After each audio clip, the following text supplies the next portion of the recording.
ایمان بالکتاب ہی کا ایمان بالکتاب کے بارے میں نا اس پر ہی گفتگو کرے نا سارے ساتھی.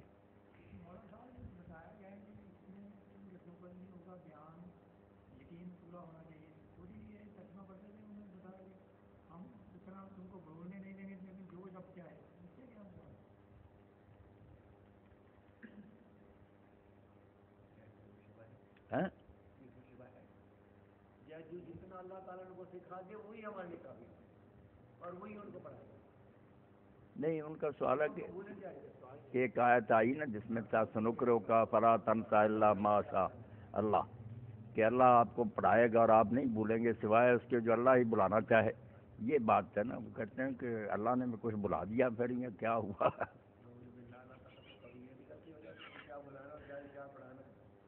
نہیں وہاں آیا نا کہ سوائے اس کے جو اللہ تعالیٰ بلانا چاہے. تو کن سا فرمایا نا اس بارے میں.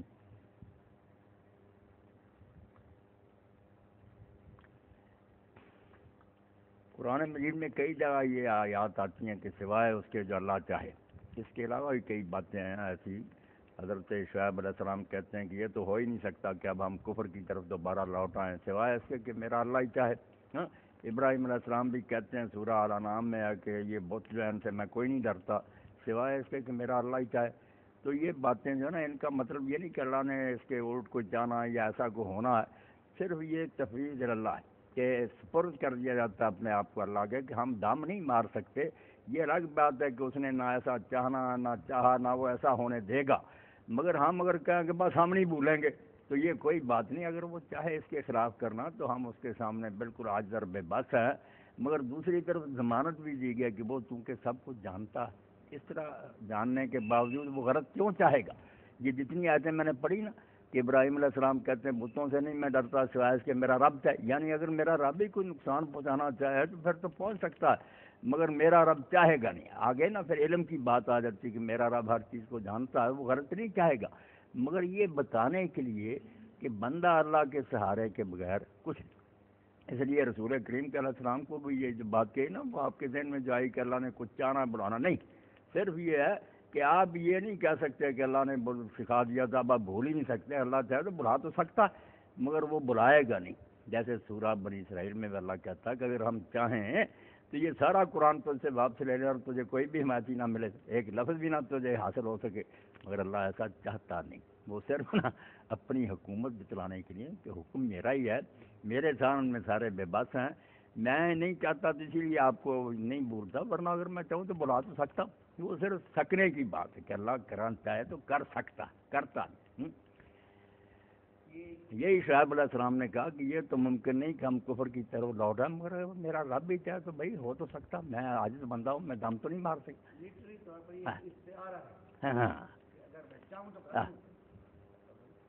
اور واسع ربی کل شیء علما. پھر آگے بات بھی آ جاتی کہ میرا رب کیونکہ ہر چیز کو جانتا وہ غلط تو نہیں چاہے گا مگر ہے بھائی سارا کچھ اس کے پاس. میں کوئی اس بارے میں نا غرور اور تکبر کی بات نہیں کہہ سکتا. جی حکیم صاحب بھی فرمائیں.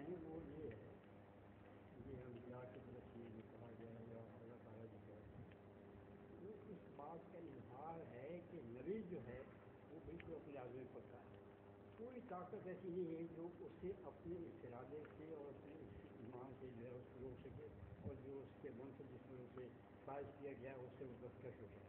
کوئی طاقت نہیں ہو سکتی. اب اللہ تعالیٰ کی طاقت کی وجہ سے کوئی نہیں کر سکتا. وہ صرف یہ ہے کہ اللہ تعالیٰ کی وجہ سے کامرہ جو ہے اس کے اظہار کا ایک طریقہ ہے. اس کے ہاتھ میں سب کچھ ہے. میں اپنی طرف سے نہیں کر سکتا. میرا ایمان پختہ ہے میرا ایمان رکھ سکتا ہے. کوئی چیز مجھے سے نہیں روک سکتی. کوئی تمہاری جتنی کچھ مشکلیں ہیں جتنی تم مصیبتیں ڈالتے رہو جو کچھ بھی کرتے رہو میرے خلاف ساتھ چیک کرتے رہو لڑائیاں کرتے رہو میں اس باتوں کو نہیں سکتا. ہاں اللہ تعالیٰ کی جو قدرت ہے وہ اگر جو چاہے وہ مجھے جی آج دی اللہ کے سامنے آج دی صرف اللہ تعالیٰ کی قدرت کام کرتا. اور ان کو یہ بتانے کہ تمہاری قوت ہے کوئی نہیں. تمہارا میرے کوئی کچھ نہیں کر سکتا کہ میں اپنے ارادے سے باز ہو جاؤں یا اپنے مشن سے باز ہو. تم نہیں مجھے روک سکتے. اللہ تعالیٰ مجھے روک بھی سکتا ہے وہ مجھے شہید بھی کر سکتا ہے اور سیاست میں سب کچھ ہے. مجھے شکست بھی ہو سکتی ہے فتح بھی ہو سکتی ہے. ساری چیزیں انہیں وجہ سے ہی ہے. یہ بلانا اور یہ یاد رکھوانا اسی میں ہے. اس کا فضل ہے. بس یہ کہنا کہ اس کا فضل ہے ورنہ وہ چاہے تو بلا تو سکتا. اب دیکھیں نا قرآن مجید میں صاف صاف بیان ہوا ہر اہل ایمان کا عقیدہ کہ جنت دوزخ جو ہیں وہ دائمی ہے، وہ عذاب نہ ختم ہوگا نہ یہاں ثواب ہی ختم ہوگا، مگر اللہ تعالیٰ نے یہ بات کہہ دی ہے الا ما شاء ربک کہ ہمیشہ رہیں گے، مگر تیرا رب چاہے تو فنا بھی کر سکتا، یہ حالانکہ فنا ہوں گے نہیں، ساتھ ہی جنت کے لیے کہا عطا غیر مجدود، وہ تو ایسی عطا ہے کہ وہ سلسلہ ختم نہیں ہوگا، مگر اختیار اللہ کا بہرحال قائم ہے، یہ اس کی مہربانی ہے کہ چلتا رہے سلسلہ، ورنہ جنتیوں کے اپنے بس کی تو بات نہیں کہ وہ اس کو جاری رکھیں۔ تو ایک ایسی باتیں قرآن پاک میں صرف اللہ تعالیٰ کی قدرت کاملہ کا بیان جو نا کہ ساری دنیا اس کے قابو میں ہے۔ وعلیکم السلام ورحمۃ۔ ویسے یہاں ایک بات سمجھنے کی کہ کچھ روایتوں کی بنا پر نا یہ بات مشہور ہو گئی ہے، حدیث کی کتابوں میں ایسی آتی ہیں نا کہ ایسی صورتیں تھیں جو حضور کو یاد تھیں، صبح اٹھے تو ایک لفظ بھی یاد نہیں رہا، وہ سچ مچ کہتے ہیں کہ وہ چھین لی اللہ نے، مراد دی، اور کئی مرتبہ کئی لوگوں نے اتنا کہا کہ تقریباً 2/3 حصہ جو ہے نا واپس لے لیا اللہ، کہ سورہ احزاب جو تھی وہ 210 آیتیں تھیں، اب صرف 70 رہ گئی، 140 سے رہ گیا۔ تو ایسی روایتیں بھی دراصل نقصان پہنچاتی ہیں، نہیں ماننا چاہیے ان کو، جو لفظ اللہ نے اتارا نا ایک بھی واپس نہیں دیا۔ اللہ نے واپس کیوں لینی؟ اس کو کہتے ہیں منسوخ التلاوت، کہ اللہ نے ان کا پڑھنا بند کر دیا، بھائی وہ بری چیزیں تھیں اتاری کیوں تھی، اور اگر اچھی تھیں اس پر ایک بہت اچھا اعتراض کیا علامہ خضری نے کہ اگر واپس لینی تھی ایسے اللہ نے، اگر یہ نظریہ مانا تو وہ لیتا جن کا حکم منسوخ ہے، جن پر اب عمل نہیں نہ ہوتا، علماء کہتے ہیں یہ منسوخ ہے، وہ لے بھی جاتا تو کوئی بات نہیں، جن کا حکم باقی ہے، کہ آپ کہتے ہیں سنسار کرنے کا حکم باقی ہے، شادی شدہ زنا کریں سنسار کریں، تو اس کی عبارت اٹھانے کا کیا تو کہ جب یہ الفاظ پڑھیں گے لوگ تو پھر ہی مسئلہ سمجھ میں آئے گا کہ شادی شدہ کو سنسار کرو، تو الفاظ میں کیا خرابی تھی کہ وہ لے گیا، اور پھر لے بھی نہیں گیا، وہ کتابوں میں بھی لکھے ہوئے کہ یہ الفاظ تھے، اور جو الفاظ لکھے ہیں وہ بھی ایسے غلط ہے کہ کسی لغت کی روح سے آدمی معنی نہیں کر سکتا، شیخ و کہ بوڑھا اور بوڑھی زنا کریں تو ان کو سنسار کرو، اس میں تو یہ لکھا کہ آج یہ بوڑھا بوڑھے، حالانکہ بوڑھا بوڑھی ہو سکتا تمہارے ہی ہو، مسئلہ آپ بیان کر رہے ہیں شادی شدہ کا، روایت جو دکھا رہا ہے کہ آیت تھی بوڑھے اور بوڑھی کی، کوئی تک نہیں، اس لیے مولانا مولوی صاحب بھی کہا یار چھوڑو ایسی باتوں کو، کیوں ایسی باتیں کرتے جن کی چوڑ نہیں بیٹھتی اور لوگ خواہ مخواہ مذاق اڑاتے ہیں، جو اللہ نے اتارا تھا نا ایک لفظ بھی واپس نہیں ہو سکا، وہ سارا موجود ہے۔ ہاں ان علینا جمع ہوا قرآن،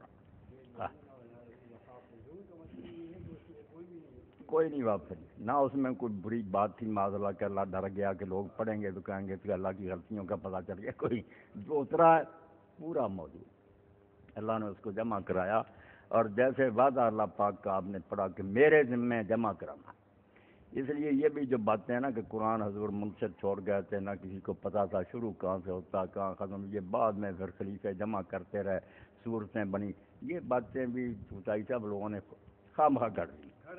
اللہ کے رسول علیہ السلام دنیا سے جب گیا، زندگی موت حضور کی اللہ کے ہاتھ میں تھی، اللہ کو پتہ تھا آخری نبی ہے، کون سی جلدی تھی کہ وہ اٹھا لے، کتاب بھی غیر مرتب نہیں، کتاب بالکل بنا کر، صورتیں بنوا کر، ان کے نام بتا کر، یاد کرا کے، باقاعدہ ان کے ثواب بتا کر، کس صورت کا یہ ثواب ہے، نمازوں میں پڑھ کر دکھا دیں کہ فلاں وقت یہ صورتیں پڑھتے تھے، سب کچھ ٹھیک ٹھاک تھا، جیسے ابن حزم کہتے ہیں لاکھوں قرآن امت میں موجود تھے، لکھے لکھائے، اسی لیے اپنے گورنروں کو آپ نے ہدایت دی کہ لوگوں کو کہنا کہ وضو کے بغیر اس کو نہ چھوئے، اگر قرآن تھے ہی نہیں تو یہ کہنے کا کیا تک، پھر یہ بھی ہدایت دی کہ کوئی سپاہی اپنے ساتھ لکھا ہوا قرآن لے کر دشمن کے علاقے میں نہ جائے، ایسا نہ ہو کہ یہ شہید ہو جائے اور قرآن کی بے حرمت، یعنی سارے احکام بتا رہے ہیں کہ قرآن موجود تھا، لوگ پڑھتے نہ۔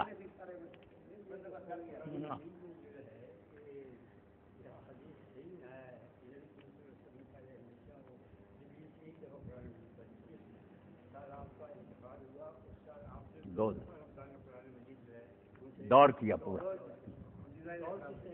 بنا بنایا تھا،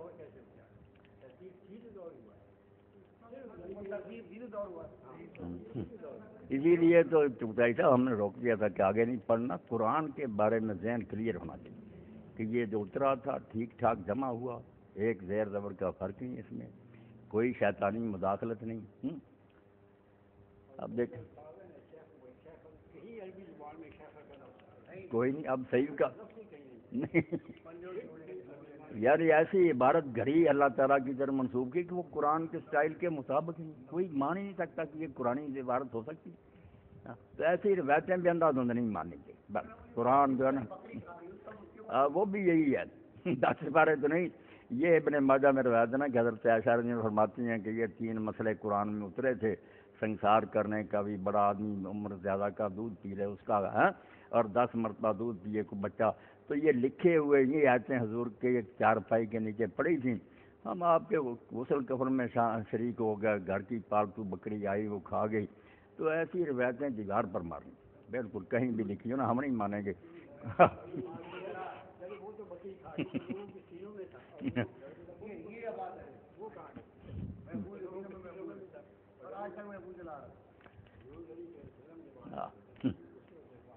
کوئی ایسی بےہودہ بات ماننے کی ضرورت نہیں. قرآن پاک بالکل برحق، کوئی اس میں شک و شبہ نہیں.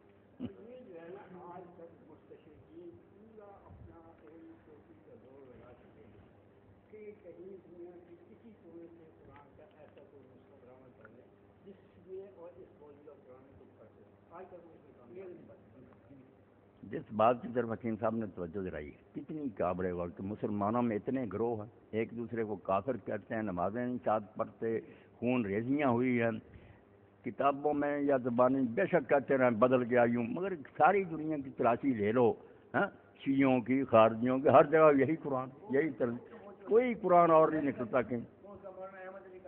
ہاں قرآن پاک یہ قرآن پاک ایک، قرآن پاک میں کوئی تبدیلی نہیں ہوئی.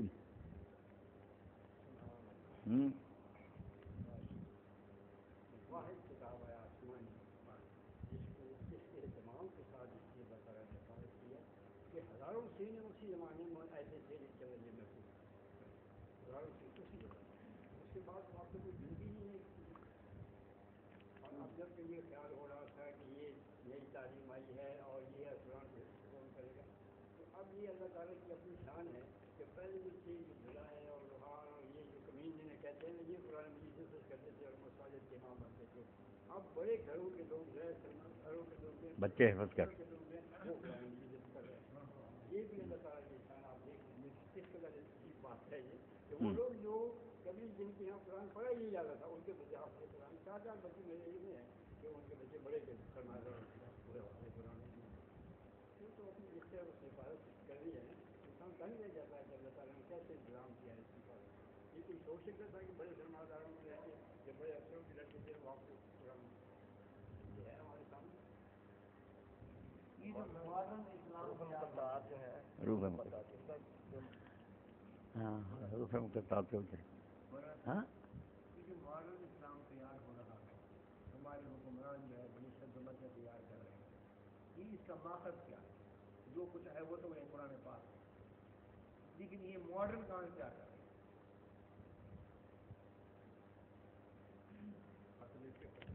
ہیں؟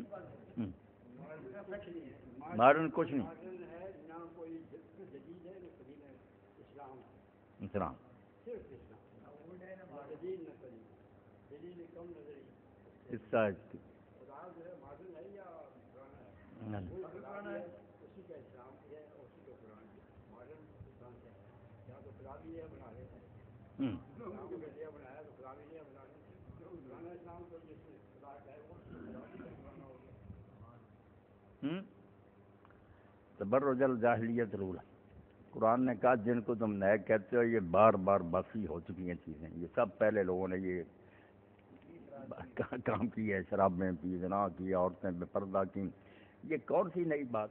یہ معلوم تو اپنے آپ کو خواہ مخواہ کرتے ہیں سب سے زیادہ فرسودہ اور دقیانوسی بات.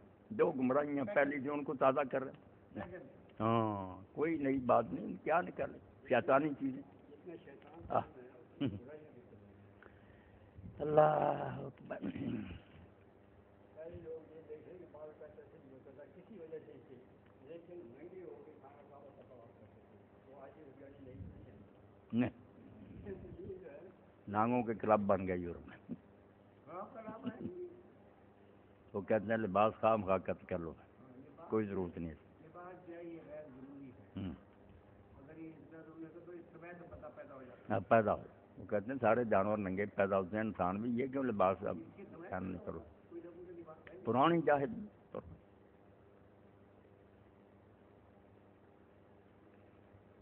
اللہ اکبر. آگے کا مضمون ایمان بالیوم الآخر.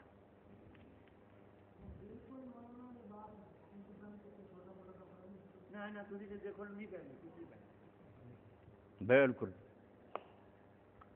جلوس کڈی پھر کتاباں لکھ اس بارے میں بہت کتابیں. وہ ہمیں بیوقوف کہتے ہیں کہ انہوں نے خواہ مخواہ یہ مصیبت اپنے گل ڈالی، کیوں لباس پہننا؟ دنیا میں جو ہے نا، یہ جو کسی قوم کے اندر چلے جائیں، یہ شروع سے ہی ہے انسان شروع لباس انسان کے لباس اللہ نے اتارا. چاہے وہ متمدن تھے چاہے وہ غیر متمدن تھے. آج بھی دنیا کے اندر کسی دور سے بڑی قومیں جو ہم چلے جائیں اللہ بالکل بالکل واضح ہے نا. انزل اللہ جو اخلاق کی کمی کا ہوا وہ حضرت اعظم اور ابا کپڑے جو لباس کپڑے فوراً اسی وقت پتوں سے ڈھانکا. انزلنا علیکم لباسا یواری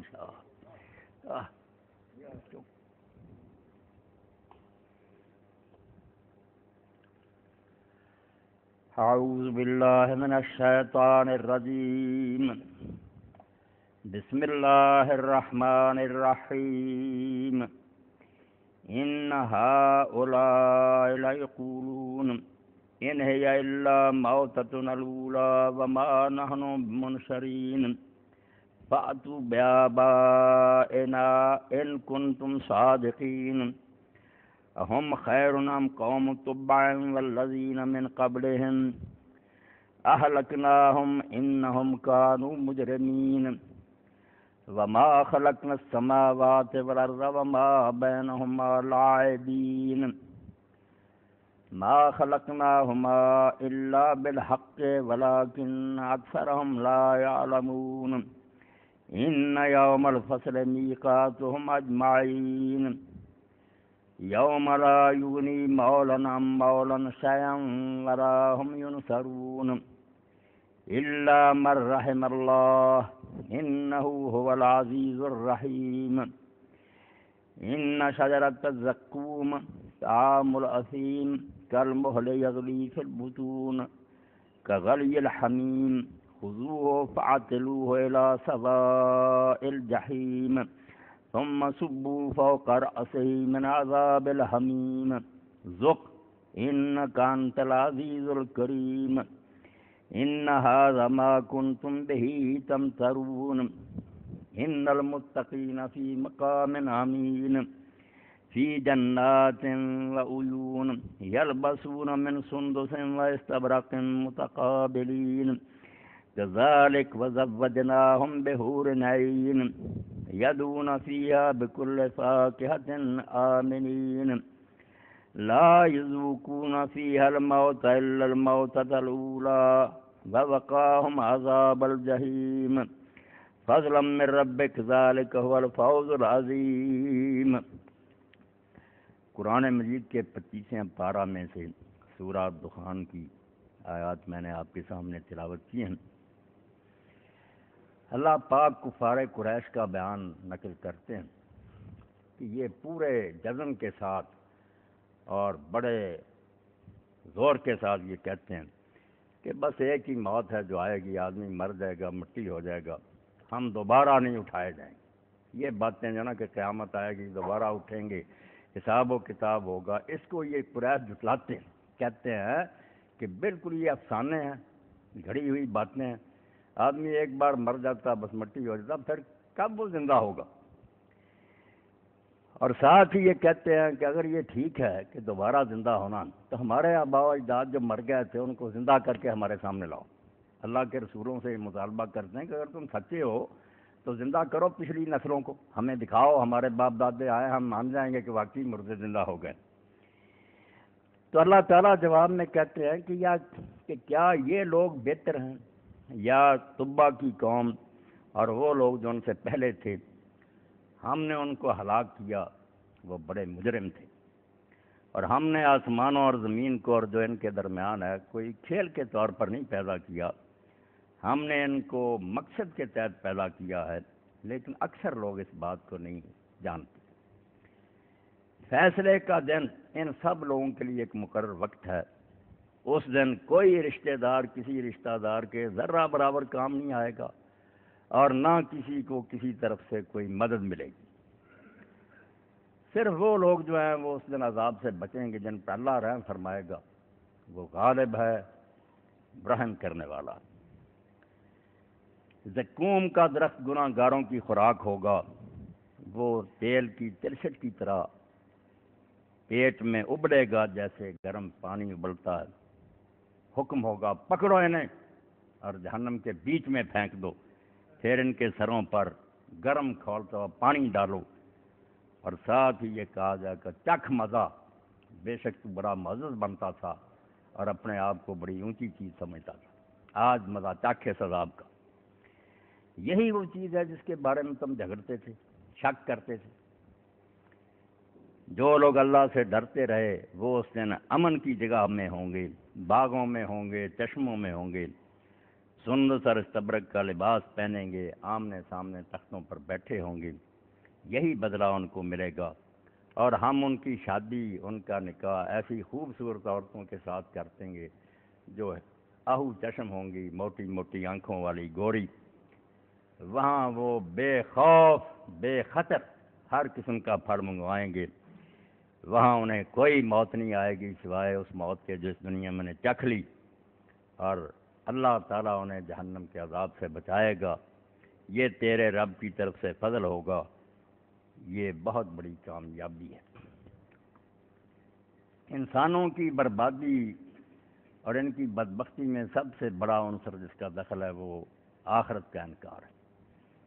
ہمیشہ سے سب سے بڑا فتنہ جس نے انسان کو گمراہ کیا اور شیطان کا شکار ہونے کے لیے اس کو آسان بنا دیا، وہ صرف یہ کہ مانتا نہیں کہ اللہ تعالیٰ نے مجھے مقصد پیدا کیا ہے، مرنے کے بعد میری زندگی کا ریکارڈ دیکھا جائے گا، انعام ملے گا، نیکی کی ہوگی، برائی ہوگی تو اس پر سزا۔ یہ عقیدہ ہے جس کو یہ بلانا چاہتا ہے، انکار کرتا ہے، ذہن سے اس کو نکالتا ہے، جس کے نتیجہ میں پھر یہ ایسا بے لگام گھوڑا بن جاتا ہے، شترے بے مہار ہو جاتا ہے کہ پھر بے شک تعلیم و تمدن ہو، تہذیب ہو، آپ جتنے جی چاہے نہ رکھنے، پالش لگا دیں، انسان نہیں بن سکتا، کرپشن روک ہی نہیں سکتی۔ اور لوگوں نے یہ بار بار تجربہ کیا۔ اللہ تعالیٰ فرماتے ہیں کہ علم کا سب سے بڑا ذریعہ استقراء ہے۔ جتنے علم بنے نا، یہ میڈیسن ہے اور جتنے یہ کیا تجربے، بار بار دیکھا کہ شے کا یہی نتیجہ نکلتا تو لکھ لیا کہ اس سے ٹٹیاں لگ جاتی ہیں، اس سے قبض ہو جاتی ہے۔ یہ ساری چیزیں تجربات سے کہ بار بار دیکھا ایک نتیجہ نکلتا تو قانون بن گیا۔ تو اللہ فرماتا بار بار تم نے دیکھا کہ بڑے بڑے لوگ آئے اس دنیا میں، ذہین سے بڑی ان کی مادی شان و شوکت تھی، قلعے تھے، محلات تھے، فوجیں تھیں، سب کچھ تھا، مگر اس کے باوجود وہ کیوں برباد ہوئی؟ ایک بار نہیں، یہ بار بار ہوا کہ نہ ان کی وہ مادی شان و شوکت انہیں بچا سکی، بلکہ وہی اسلحے اور بم جو انہوں نے دوسروں کے لیے بنائے تھے خود ان کے سروں پر پڑے اور اس سے انہوں نے خودکشیاں کی، نہیں بچ سکے۔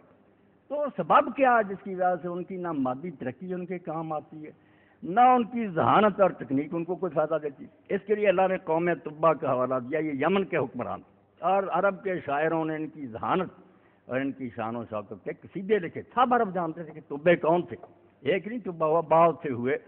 ان کے دور میں یمن نے بہت ترقی۔ اللہ فرماتا ہے کہ تم قریش جو مکہ میں بالکل کنگال ہو، تمہارے پاس وہ کوئی بھی قوت و شوکت نہیں جو ان کے پاس تھی، تم کس بتے پر یہ کہہ رہے ہو کہ ہمیں کوئی نہیں ہلا سکتا؟ وہ کدھر گئے؟ اب بھی ان کے محل کھڑے ہیں، ان کے کھنڈرات ہیں جو جا کر تم دیکھتے ہو، ان کے بنائے ہوئے بند اور ان کی بنائی ہوئی ساری جو مدنی ترقیاں وہ موجود ہیں، نشان ہیں۔ وہ کیوں اٹھ گئے تھے؟ وہ مادی ترقی تو ان کے پاس تھی، دولت تھی، فوجیں تھیں، اس کے باوجود وہ حراکت سے اگر نہیں بچ سکے تو تمہیں پتہ ہونا چاہیے کہ جس کائنات کا حکمران ہے وہ یہ نہیں دیکھتا کہ کون کتنا ذہین ہے اور کس کے پاس کتنی شان و شوکت ہے، وہ اس کا اخلاق و کردار دیکھتا ہے، اس کے یہ معیار دیکھتا رہتا ہے کہ یہ آخری حد تک تو نہیں پہنچ گیا۔ جب خطرے کی حد آ جاتی ہے، سیلاب کا آ جاتا نشان، تباہ کر دیتا، پھر نہ ان کی شان و شوکت کام آتی۔ تو اللہ پاک فرماتا ہے اللہ کے مزاج کو سمجھنے کے لیے کہ اللہ کوئی کھلنڈرا ہے جس نے یہ دنیا بنائی کہ یوں ہی چلتی رہے، یا صرف مر کر لوگ مٹی؟ اگر ایسا ہوتا تو یہ بار بار قوموں کو سزائیں کیوں ملتی ترقیوں کے باوجود وہ تباہ کیوں ہوتی ہیں؟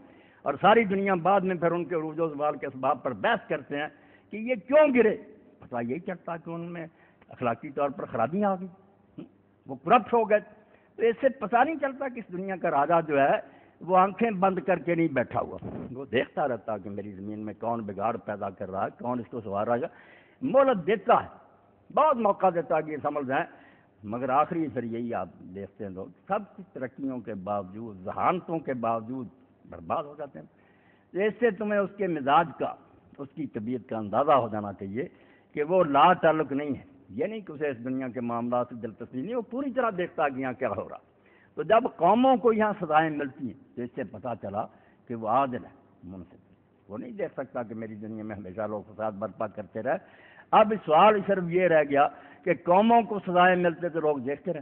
نوح علیہ السلام سے لے کر زمین بھری ہوئی ان کے خنرات سے، اور اللہ کہتا زمین میں چل پھر کر دیکھ لو بیر معطلۃ کثر مشید، کتنے کنویں ویران پڑے ہیں کہ اب ان سے کوئی پانی نہیں چاہتا. کتنے مضبوط سیمنٹڈ محل ہیں جہاں صرف الو رہتے ہیں، اب کوئی وہاں رہنے والا نہیں. یہ تو قوموں سے معاملہ ہوا، مگر انسانی فطرت تو جاتی. ضمیر پکارتا ہے کہ بہت سارے افراد جو تھے انہیں سزا نہیں دی. قوموں کو تو مل گئی مجموعی طور پر، مگر ایسا ہوا کہ کئی نیک بھی رگڑے گئے اور کئی برے جو تھے وہ پہلے ہی مر چکے تھے یا نہیں ان کو سزا ملی. تو جب پتہ چل گیا کہ اس دنیا کا جو بادشاہ ہے اللہ رب العالمین، وہ دانا ہے، عادل ہے، وہ لوگوں کو ان کے کیے کا بدلہ دیتا ہے، جس سے اپنے آپ یہ نتیجہ نکلا کہ اگر یہاں بدلہ نہیں ملا تو اللہ کی طبیعت اور اللہ کی صفات جو ان کا مطالبہ کہ ایک دن آنا چاہیے جب پورا پورا عدل و انصاف ہو جائے، ہر ایک کو ذرہ ذرہ نیکی یا بدی جو اس کی سزا ملے. اب اس میں کون سی غیر معقول بات؟ جو شریف آدمی سوچے گا اس کے اپنے دل کی آواز ہے کہ واقعی یار ایک شخص اٹھا اور جا کر کسی بیوہ کا گھر اس نے لوٹ لیا، اس کی بچی کی بےزتی کر دی اور سارا کچھ لوٹ کے لے گیا. اب یہاں کچھ بھی نہیں بنا. وہ اتنا اثر و رسوخ کا مالک تھا، اس کے پاس اتنے وسائل تھے کہ ظالموں نے اس کی پشت بنائی گی، سزا نہیں مل سکی، بیوہ چیختی رہ گئی. تو اب انسان کا اندر نہیں پکارتا کہ واقعی اللہ تعالیٰ جب رحیم ہے، عادل ہے، تو اس کی دنیا میں یہ اندھیر ہوا اور اس نے کوئی عدل و انصاف نہیں کیا، کبھی نہیں ہو سکتا. اگر اللہ کے رسول یہ تسلی دیتے ہیں کہ نہیں انصاف ہوگا، تو اب ہمارے اندر کی آواز کوئی وہ سچا کہتے ہیں کہ بالکل آ رہی آواز تو ٹھیک آ رہی، انصاف ہونا دیر ہو کر رہے گا. اللہ نے اس لیے کیا کہ یہ بے ایمان کہتے ہیں کہ نہیں مر جائیں گے، مٹی ہو جائیں گے، پھر نہیں ہمیں اٹھایا جائے گا. اللہ تعالیٰ فرمایا اس کا مطلب تو کہ اس دنیا سے زیادہ بدتر کوئی دنیا نہیں. اس کا خدا جو ہے وہ تماشائی ہے، بلندی پر بیٹھا دیکھ رہا ہے، ظلم ہوتے ہنستا ہے، مزے لے رہا کہ دوسرے گلے کاٹ رہے ہیں، لوگوں کو لوٹ رہے ہیں، بےزتیاں ہو رہی ہیں، وہ اپنے تفریح میں لگا ہوا، اور مر کر تم مٹی ہو جاؤ گے. تو ایسا خدا جو اس سے بہتر ہے کہ وہ نہ ہی ہوتا. اور اقبال نے بالکل رندانہ انداز میں کہا چنا بزی کہ اگر مرگے ماست مرگے دوام خدا سے کردہ خود شرمسار طریقہ. بہت رندانہ انداز کہتے ہیں تو اس طرح نیک زندگی گزار جا کہ اگر واقعی یہ دہریے جو کہتے ہیں کہ مرنے کے بعد کچھ نہیں ملے گا، تجھے بھی انعام نہیں ملے گا، تو خدا کو اپنے اس کیے پر شرم آئے، وہ خود شرمندہ ہو جائے کہ اس آدمی نے دین کے لیے، ملت کے لیے اور اسلام کے لیے یہ قربانیاں دی، اسے کوئی انعام ہی نہیں. خدا اپنے کیے سے خود شرمندہ ہو جائے، ایسی زندگی کا یعنی ایسا ہونا نہیں نا. اللہ تعالیٰ کیوں شرمندہ ہوگا؟ وہ رحیم عادل ہوگا. بات سمجھا رہا ہے کہ ظالموں تم جو بکواس کرتے ہو یہ تو اللہ تعالیٰ کے لیے بہت بڑا دبا ہے. ایک ایسی سوء ظن اور بری بات کہہ رہے ہو، اس سے تو یہی بہتر ہے کہ مانے کہ اس دنیا کا کوئی خالق و مالک. پھر چلو اندھیر نگری اگر ہے، علم والا ہے، رحیم ہے، عادل منصف ہے، وہ اپنی سلطنت میں یہ اندھیر نگری برداشت کر سکتا؟ تو فرماتا اللہ پاک یہ کہتے ہیں مر جائیں گے پھر نہیں اٹھائے جائیں گے، اور زیادہ سے زیادہ مذاق کے طور پر کہہ دیتے ہیں ہمارے باپ دادے لے آؤ اگر سچے. یہ سورہ جاسیہ میں آتا کہ صرف ایک ہی ان کے پاس بہانا ہے ہمارے پچھلے زندہ کر. بھائی زندہ تو ہوں گے مگر اس کے لیے اللہ میقات میں اللہ پاک فرماتا ایک دن رکھا ہوا ہے، مدت ہے مقرر، اس دن کو وقت تمہارے کہنے پر پہلے کس طرح پروگرام بدل دیا تھا. ان یوم الفصل میقات مجمعین، فیصلے کا دن ہے، ٹائم مقرر ہے، ہو جائیں گے زندے تمہارے باپ دادے بھی. مگر بجائے تم سوچنے کی کہ عقل اور اخلاقی ضرورت ہے اس کی بنا پر دل مانتا نہیں کہ انصاف ہونا چاہیے، اس پر نہیں غور کرتے، مذاق کرتے ہو کہ مردے لے آؤ. تو اللہ فرماتا ہے کہ کیا یہ بہتر ہے، یعنی انہوں نے زیادہ ترقی کی ہے یا ان میں زیادہ ذہانت ہے، یا قوم طبا جب رات کو بیٹھتے ہیں بطور سمر کہتے ہیں آؤ داستانیں سناؤ. ان کے شاعر سناتے ہیں کہ یمن کے طبا ایسے تھے، ان کی یادگاریں موجود ہیں، کتنے ذہین تھے. ہاں یہ تو اتنی ترقی بھی نہیں کر سکے، نہ ان میں اتنی ذہانت ہے. فرمایا تبا کی قوم، اور ان سے بھی پہلے نوح علیہ السلام سے شروع ہوا، کیوں زمین بھری ہوئی ہے کہ بار بار تباہیاں ہوتی ہیں، لوگ برباد ہوتے ہیں، حالانکہ نہ ان کی ذہانت میں کوئی خرابی آتی. بڑے ذہین ہوتے ہیں اس وقت جب وہ تباہ ہوتے ہیں. لوگ کہتے ہیں یہ ترقی یافتہ قوم ہے نا، ان کا تمدن عروج پر، اور ظاہری سامان بھی شان و شوکت ہوتی ہے، مگر یہ چیزیں بچا نہیں سکتی کیونکہ اخلاقی طور پر وہ کھوکھلے ہو جاتے، گھن لگ گیا ہوتا، بچ نہیں سکتے. اور اسی لیے آپ دیکھیں گے جس زمانے میں لوگ عروج پاتے ہیں قومیں دیکھ رہے ہیں، وہ بدوی ہوتی ہیں، جاہل ہوتی ہیں، اتنے پڑھے لکھے نہیں ہوتے، اٹھتے ہیں چھا جاتے ہیں. اور جب ٹھیک ٹھاک ہوتے ہیں، محل ہوتے ہیں، باغ ہوتے ہیں، چشمے ہوتے ہیں، اس وقت مغلیہ سلطنت برباد ہو سکتی. تو اگر یہ ظاہری چمکدموں کو کام دیتی ہوتی، اخلاق کوئی کاؤنٹ نہ کرتا تھا، برباد کیوں ہوتے؟ کردار کی خرابی کی وجہ سے سب کچھ دھرا رہ جاتا، ختم کر دیے جاتے. تو بنوایا یہ مشرکین مکہ جو ہیں زیادہ ترقی یافتہ ہیں، یہ قوم تبا اور جو ان سے پہلے گزرے اہلکناہم انہم کانوا مجرمین، ہم نے وہ برباد کر کے نہیں رکھ دی، ان کے نشان نہیں ان کو نظر آتے. اور کیوں برباد ہوئے؟ صرف اس وجہ سے کہ وہ مجرم تھے. یہ نہیں کہ ان کے پاس ہتھیار نہیں تھے، فوجیں نہیں تھی، سب کچھ تھا، مگر مجرم تھے. جب جرم کی انتہا کر دی، ملیا میٹ کر دیا اللہ نے. اور پھر ساتھ یہ دلیل دی کہ آسمان و زمین اور جو کچھ ان میں بنا ہوا، تو نارے سارے علوم، یہ دہریے بھی جو کہتے ہیں کوئی خدا نہیں، مگر غیر شعوری طور پر مانتے ہیں کہ خدا ہے. انکار زبان سے مانتے ہیں کہ کسی نے بنایا، یار سوچ سمجھ کر بنایا. ایک ایک شے کو ڈھونڈ رہے ہیں، بہت اچھا کر رہا ہے کہ یہ کیوں بنی ہے، کیوں کیوں ڈھونڈتے؟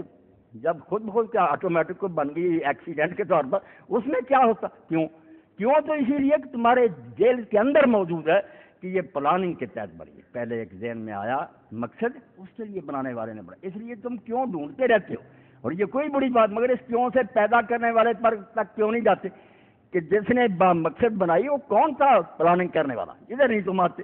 تو فرمایا آسمان و زمین اور جو کچھ ان کے درمیان ہے، ہر شے مقصد بن گئی، چھوٹی سے چھوٹی چیز یہاں فضول نہیں ہے. تو اللہ تعالیٰ یہ زمین و آسمان اور اس کا سارا سلسلہ کہ نیک بھی ہیں، بد بھی ہیں، ظالم بھی ہیں، مظلوم بھی ہیں، لائے بھی یہ کھیل کے طور پر بنا کہ وہ کو کھیل دیکھ رہا کہ لوگ ظلم کرتے رہیں، لاشیں تڑپتی رہیں، وہ تماشا دیکھتا رہا جیسے یونان کے دیوتا تھے. ایسی بات نہیں ہے. ہم نے آسمان و زمین کو با مقصد پیدا کیا. ایک ایک شے پر نظر آیا کہ اس کا مقصد پورا ہو رہا یا نہیں، مگر اکثر لوگ جو اس سے بے خبر ہیں. وہ پڑھے لکھے ہونے کے بعد دانشور ہیں، بڑے بڑے فلاسفر ہیں، یہاں ان کی مت ماری جاتی. یہاں نہیں عقل کام کرتی کہ جب ایک ایک جز کا کوئی مقصد ہے تو یہ سارے کارخانے کا کوئی مقصد نہیں. مقصد ہے وہ فرمایا ان یوم الفصل میقات مجمعین، وہ فیصلے کا دن مقرر کر دیا گیا، سارے عدالت میں کھڑے کر لیے جائیں گے، پورا پورا انصاف ہوگا. اور انصاف بھی ایسا بلاغ یوم لا یغنی مولانا مولانا شیئا ولا هم ینصرون. دو ہی چیزیں ہم سوچ سکتے ہیں نا کہ یا تو کوئی رشتہ دار اٹھے، اس کو یہ حمیت آئے، غیرت آئے، میرا بھائی پکڑا ہوا، میرا باپ پکڑا ہوا، میرا بیٹا، وہ ہمدردی کرے، بچائے. فرمایا اس دن نہ تو کوئی رشتہ دار کسی رشتہ دار کا کچھ بھی بنا سکے گا، زیادہ نہیں، شیئن ذرا برابر ہی فائدہ نہیں پہنچا سکے گا. ہر کوئی تنہا تنہا اپنا حساب دے گا، کوئی ساتھ نہیں آئے گا. نہ بیلی ہو سکے کوئی، نہ بیٹا باپ سے مائی، بنا پھرتا ہے سودائی، عمل نے کام آنا ہے. تیرے اپنے عمل تجھے چھڑائیں گے یا پھنسائیں گے، کوئی نہیں آئے گا، کوئی رشتہ دار نہیں. بلکہ اللہ تعالیٰ فرماتا دیکھیں گے بھی، یہ بھی نہیں رہے گا کہ کئی لوگ کہیں یار اگر وہ دیکھتے ضرور یوم یبصرون، ہم دکھائیں گے کہ یہ باپ پکڑا ہوا، یہ بیٹا پکڑا، دیکھیں گے، مگر یوم یفر المرء من اخیہ وامہ، بھاگ جائیں، سب بھاگ جائیں گے. ہم بھی کبھی کہیں لپیٹ میں نہ آ جائیں. کون تیری مدد کو آئے گا؟ کیوں تو وقت آنے سے پہلے نہیں سنبھلتا؟ فرمایا نہ رشتہ دار کا کچھ بھی سنوارے گا، ولا ہم ینصرون. ایک دوسرا کوئی رشتہ دار نہیں، کوئی اور حمایتی اٹھے، کوئی سفارشی اٹھے، کوئی زبردست آدمی اٹھے اثر اور وہ مدد کر. فرمایا نہ رشتہ دار کوئی مدد کرے گا، نہ کوئی اور کہیں سے تجھے حمایت ملے گی، کوئی امداد کو نہیں آئے گا. الا من رحم اللہ، نجات کی صرف ایک صورت ہوگی کہ تو اللہ کے رحم کا مستحق ہو جائے، اللہ تجھ پر رحم کرنے کے لیے تیار ہو جائے. اللہ کا رحم خام خواہ نہیں ہوگا. انہ هو العزیز الرحیم، وہ قادر مطلق ضرور ہے کہ جو چاہے کرے، مگر ساتھ رحیم بھی ہے، غلط نہیں چاہے گا، اس پر ہی رحم کرے گا جو رحم کا مستحق ہوگا، دوسروں کو نہیں. دوسروں کے لیے عذاب ہوگا، ایسی سزا ہوگی کہ ساری دنیا کانوں پر ہاتھ رکھے گی. توبہ آئیے حشر ہوا اور بیان بھی کر دیا کہ عدالت کا فیصلہ جب ہوگا کیا نتیجہ نکلے گا؟ دو گروہوں کا الگ الگ انجام. بڑے لوگ جو ہیں نا شجرۃ الزقوم میں طعام الثیم، جہنم میں جائیں گے. وہاں جب بھوک لگے گی چیخیں گے چلائیں گے، کھانے کے لیے کچھ نہیں ملے گا. زقوم ملے گا، تھور کا درخت، کڑوا بدبودار زہریلا، پیٹ کاٹ دے گا کل محل. جیسے تیل کی چلسٹ ہوتی ہے اس طرح یغلی فی البطون، پیٹ میں جاتے ہی وہ جوش کھانے لگا، جیسے ہنڈی ابلتی ہے کہ غلی الحمی، جیسے گرم پانی. اللہ نے دونوں اکٹھے کر دیے. وہ تلسٹ کڑوی بھی ہوتی ہے، بدبودار ہوتی ہے، بد مزہ وہ بھی، مگر اتنی ابلتی نہیں. ابلتا پانی ہے، تیل نہیں اتنا ابلتا. تو اللہ فرماتا نہیں، غلی الحمی، گرم پانی کی طرح جوش بھی وہ مارے گی خوراک، اور بدبودار کڑوی اور زہر بھی ہوگی جیسے تلسٹ ہوتی ہے. تو اس وقت ہم کہیں گے خذوہ، حکم ہوگا پکڑ لو فرشتوں اس کو، فاعتلوا الی سواء الجحیم، دھکے مار کر لے جاؤ اس دوزخ کے درمیان میں ڈالو اس کو، کنارے پر بھی نہ رہے، درمیان میں. ثم صبوا فوق راسہ من عذاب الحمیم، پھر اس کے سر پر پھوارے چھوڑ دو، شاور چھوڑو گرم پانی، آگ کی طرح پانی، کھوپڑیاں جلا دے. ذوق انک انت العزیز الکریم. اور ساتھ ہی اعلان ہوگا کہ چکھ مذہب عذاب کا، تو دنیا میں بڑا معزز بنتا تھا اور بڑا اپنے آپ کو اونچا آدمی سمجھتا. آج مزہ آیا، توازو ہوئی، ٹھیک ہے، دماغ درست ہوا. طنز کے طور پر اللہ تعالیٰ کہے گا کہ مزے چکھ، تو بڑا معزز آدمی ہے، اسی سلوک کا حقدار، تیری بڑی اچھی مہمانی ہو رہی. اور ان ھذا ما کنتم بہ تمترون، یہی وہ چیز ہے نا جس کے بارے میں تم جھگڑتے، شک کرتے، مانتے ہی نہیں. ہزار سمجھایا گیا کہ کیوں نتیجہ نہیں نکلے گا. جب آپ دیکھتے ہیں کہ یہ دو گیسیں ملا دیں یہ نتیجہ یہ ہے. ساری دنیا جانتی ہے کہ یہاں کاز اور ایفیکٹ کا اصول چل رہا ہے، یہ کرو گے نتیجہ یہ، سارے علم اس پر کیا.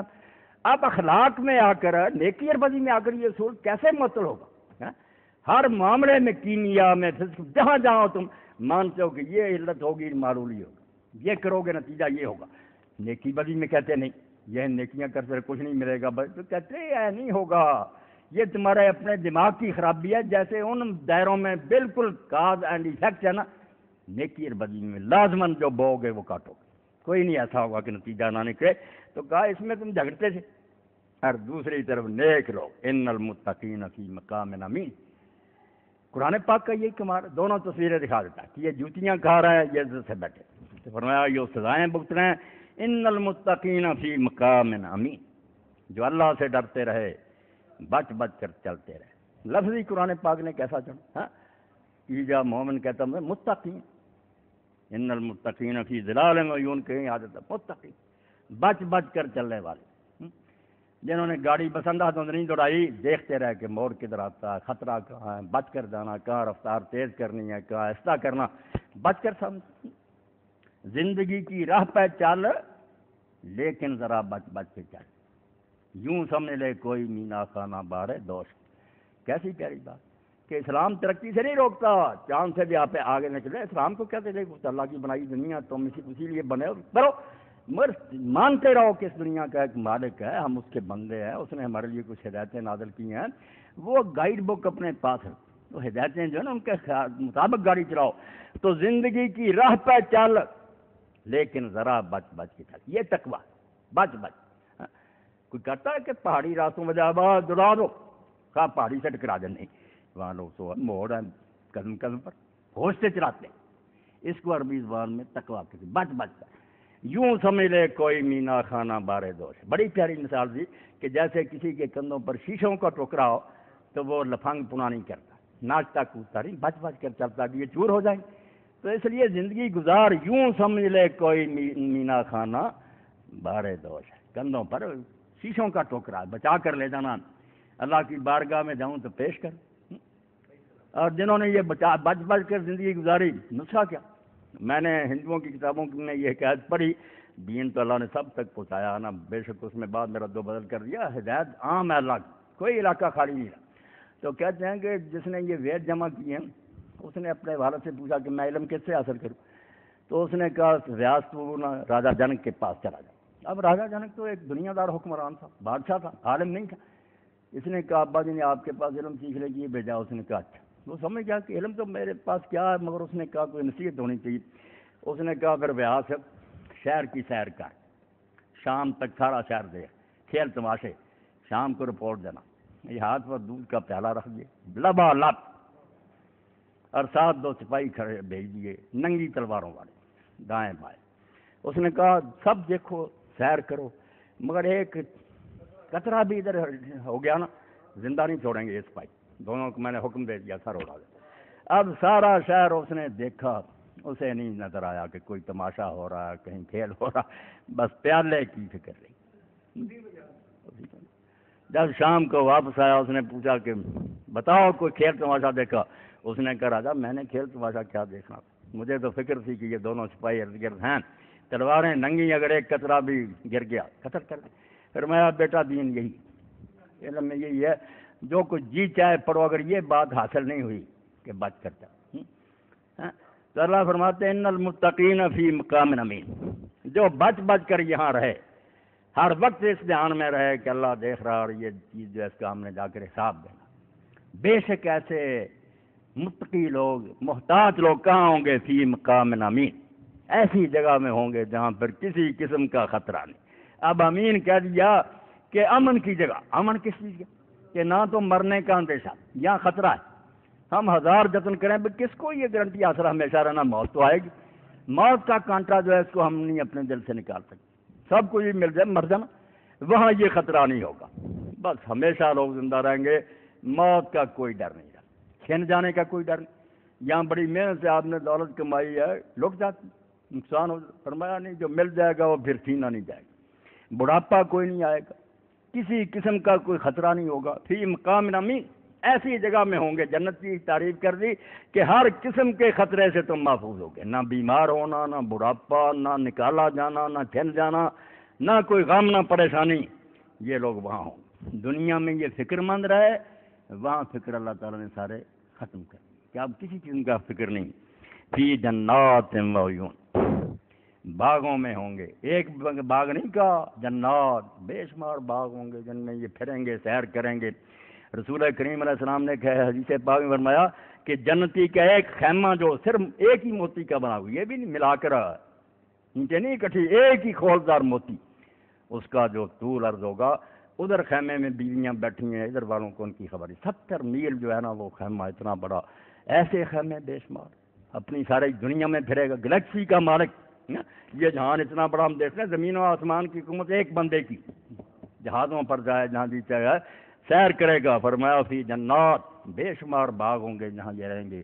عیون, چشمے جاری ہوں گے, خشک سالی نہیں ہوگی, کہیں وہ پودے جو ہیں کملائیں گی نہیں, تازہ شاداب ہر وقت. یلبسون من سندس و استبرق, اور وہاں یہ باریک اور دبیز ریشم کا لباس, موٹا پہننا چاہیں گے موٹا پہنیں گے, باریک پہننا چاہیں گے باریک پہنیں گے. متقابلین, آرام نے سامنے تختوں پر بیٹھے ہوں گے. جیسے میں آپ کے سامنے, آپ میری طرف روک کر کے بیٹھے, کیونکہ ایک دوسرے کی خیر کائی کرتے رہے.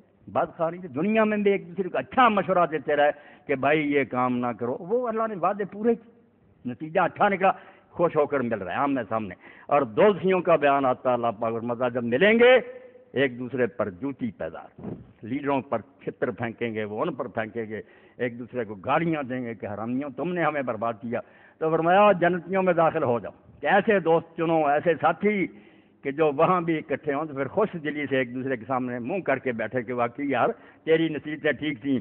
کذالک, فرماتا ہے اس کو افسانے نہ سمجھنا, ایسا ہی ہوگا. کوئی یہ نہ خیال کرے کہ اللہ تعالیٰ بہلا رہا, نہیں, سچ مجھے ایسا ہی ہوگا. وہاں وزوجناہم بحور عین, اور جو بیویاں تمہارے نکاح میں دیں گے وہ رنگ میں بھی بہت خوبصورت ہوں گی, آنکھیں بھی جو ان کی ہیں موٹی اور پرکشش ہوں گی. یدعون فیہا بکل فاکہۃ آمین, وہاں یہ لوگ جو جی چاہے جون کا پھل چاہے منگوائیں, خود توڑنے کی ضرورت نہیں, درختوں پر چڑھنے کی ضرورت نہیں, خود دام ہوں گے. موتیوں جیسے بہرے بہارے پھیر رہے ہیں, یہ اشارہ کریں گے وہ لاؤ وہ لاؤ, ڈھیر آگے کر دیں. آمین, بے خوف, کوئی ڈر نہیں. نہ وہ میوے کبھی ختم ہوں گے, لا مقطوعۃ ولا ممنوع. ہم کہتے ہیں آج سیزن نہیں, اللہ فرماتا ہے یہ نہیں آئے گی. نہ وہ کسی وقت ختم ہوں گے پھل, نہ روکا ہی جائے گا کہ اسٹور میں کمی آ رہی, کھاؤ پیو. لا یذوقون فی الموت الا الموت سلولا, وہاں وہ نظارہ ہوگا پھر کہ جو موت دنیا میں چکھ لی, پھر نہیں مرنے کا ڈر رہا.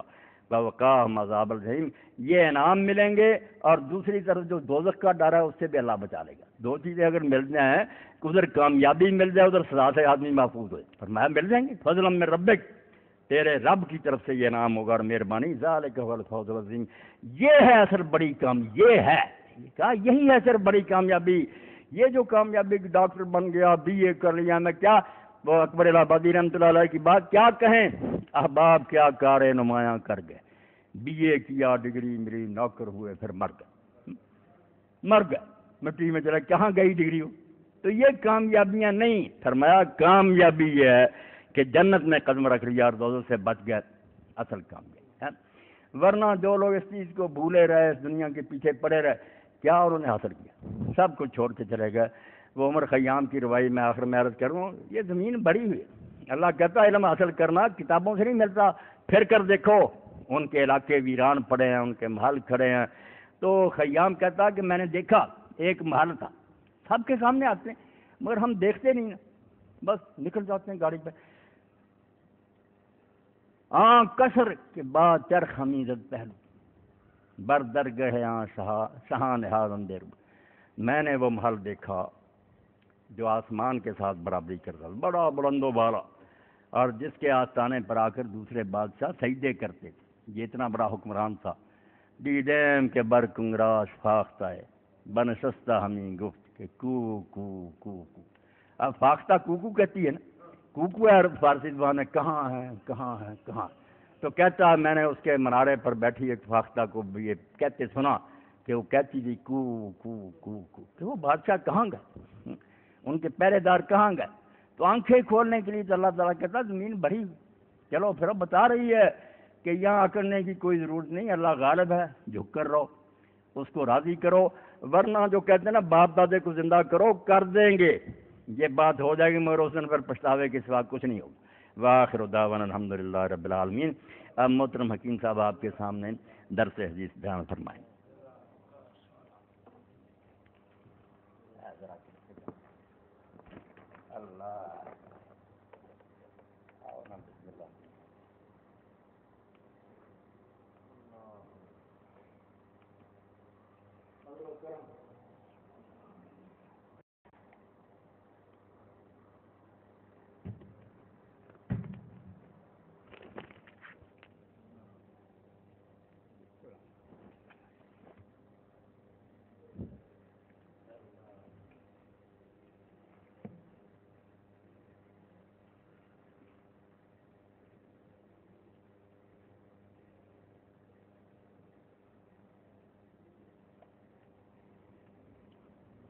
بسم الله الرحمن الرحيم.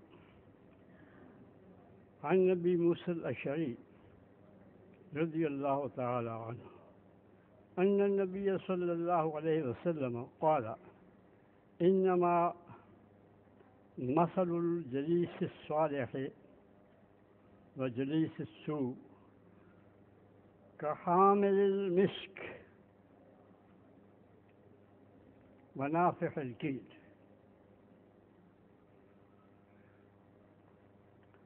فحامل المسك إما أن يحذيك وإما أن تبتاع منه وإما أن تجد منه ريحا طيبة.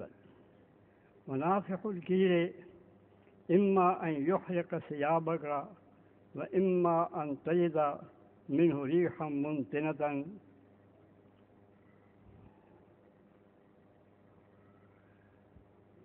نبی کریم صلی اللہ علیہ وسلم کا یہ ارشاد ہمیں حضرت ابی موسیٰ اشعری جو بہت مشہور صحابی ہیں ان کے ذریعے سے پہنچا ہے، اور صحیح مسلم اور صحیح بخاری دونوں نے اس کو روایت کیا ہے۔ ارشاد ہوا کہ